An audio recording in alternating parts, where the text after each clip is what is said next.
하체 운동을 하시다가 통증을 느끼시거나 자세를 잘 따라하지 못하시는 분들이 있죠. 대부분은 하체의 정렬의 문제입니다. 자, 하체 정렬이라고 하면 딱 떠오르는 이미지가 없죠. 하체 정렬은 고관절, 무릎 관절, 발목 관절의 정렬을 의미하는데요. 그래서 하체 정렬이 무너지면 운동을 할 때 올바른 자세가 나오지 않고 통증이나 염증이 생기기도 합니다. 그러면 문제가 되는 하체 정렬을 말씀드려 보겠습니다. 첫 번째, 반장슬. 하체의 측면에서, 옆면에서 허벅지, 무릎, 종아리 라인이 과도하게 뒤로 펴진 자세입니다. 무릎이 과신전됐다고도 하는데요. 옆에서 보면 무릎에 힘을 줘서 뒤로 밀고 있는 듯한, 밀려 있는 듯한 느낌을 주는 게 특징입니다. 보통 여자분들에게 많이 생기는데 그 이유는 남성에 비해 여성이 유연하고 대퇴각, Q 앵글이라는 것이 크기 때문에 여기에서 오는 불안정성이 반장슬을 더 쉽게 생기게 합니다. 두 번째, 외반슬, X형 다리. 무릎이 모인 형태의 X자 다리를 말하는데요. 내가 X다리인지 간단하게 알 수 있는 방법은 무릎의 간격과 발목의 간격으로 알 수 있습니다. 무릎을 붙였는데 발목은 떨어져 있는 경우라고 보시면 되는데요.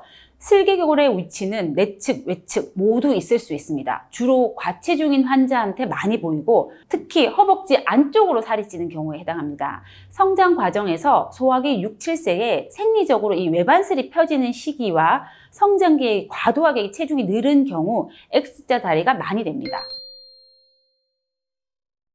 세 번째, 내반슬, O형 휜다리를 의미하는데 발목을 모으고 서 있을 때 무릎이 벌어지는 분들이죠. 자, 슬개골이 내측으로 되어 있는 경우도 있고 외측으로 되어 있는 경우도 있습니다. 유아기 때 생리적인 내반슬이 성장기 때 변하지 않고 남아있는 경우와 고루병 등의 질환을 앓고 난 후에 생기는 경우가 많습니다. 자, 말씀드린 이 세 가지 케이스의 하체 정렬에 해당하는 분이 무작정 하체 운동을 시작하면 안 됩니다.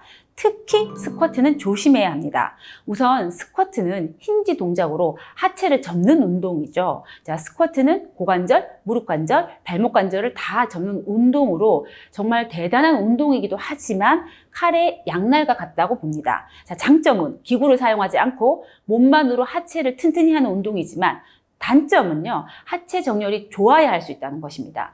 그러니까 스쿼트 동작을 하다가 고관절이나 무릎 관절, 발목 관절에 이제 무리가 될 수 있는데, 자, 예를 들면 외반슬 환자가 무작정 스쿼트를 하게 되면 무릎 통증을 유발하고 무릎 연골을 빨리 닳게 하는 지름길이 된다는 것입니다. 자, 그렇다면 어떤 치료를 받아야 할까요? 우선 그냥 운동은 절대 안 됩니다. 운동 교정, 체형 관련 전공을 하신 진짜 전문가와 함께 하는 게 아니라면 운동으로 교정해 보겠다는 생각은 하지 않는 게 좋습니다.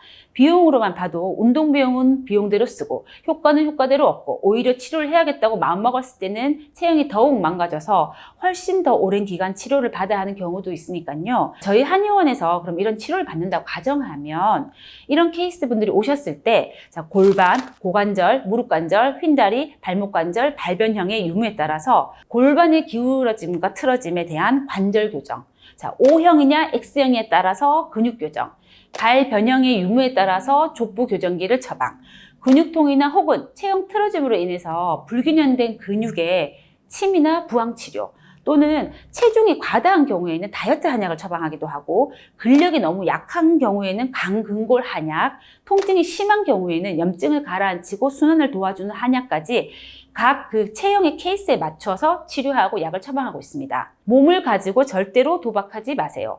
고쳐지겠지, 괜찮아지겠지 하는 마음으로 무언가를 하지 마시고 반드시 치료가 되는 방법을 선택하시기 바랍니다. 시청해 주셔서 감사합니다.